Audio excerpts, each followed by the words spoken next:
Welcome, people. Today's message comes from Genesis chapter 37, and it's regarding Joseph, right? The anointed one, the chosen one, and his family, right? And the message is the cost of telling somebody that you're anointed, right? And that you have all these gifts, from God, telling people your visions, the cost of it.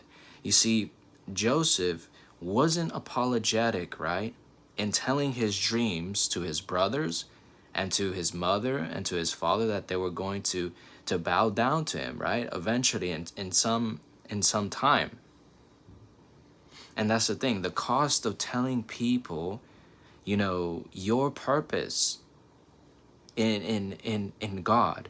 We ought to know what to say to people and what to withhold back, because look at the cost of Joseph not being quiet about his anointing, and the vision that God gave him. It cost him his life, basically. He was sold to Egypt. His brothers wanted to unalive him. And that's the thing. We ought to be careful, right? What we say to our family members, what we say to other people. If you're anointed, it's time to be, secretive about it, right? Don't say too much, because the enemy can start plotting against you, right? You ought to have integrity in the vision that God gave you. You ought to steward that vision. It's not for everybody to know. And a lot of people are not going to understand you either way. I mean, think about it.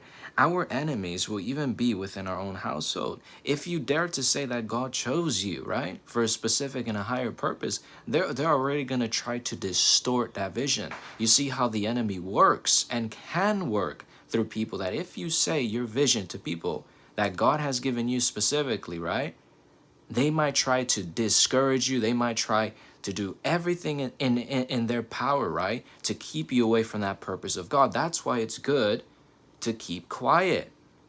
We are not to let the enemy have any part in our vision or to distort it in any type of way, because then it could cause you to question things and even question God himself, who has placed that purpose within you. So people, I hope you like this message. Have a good day.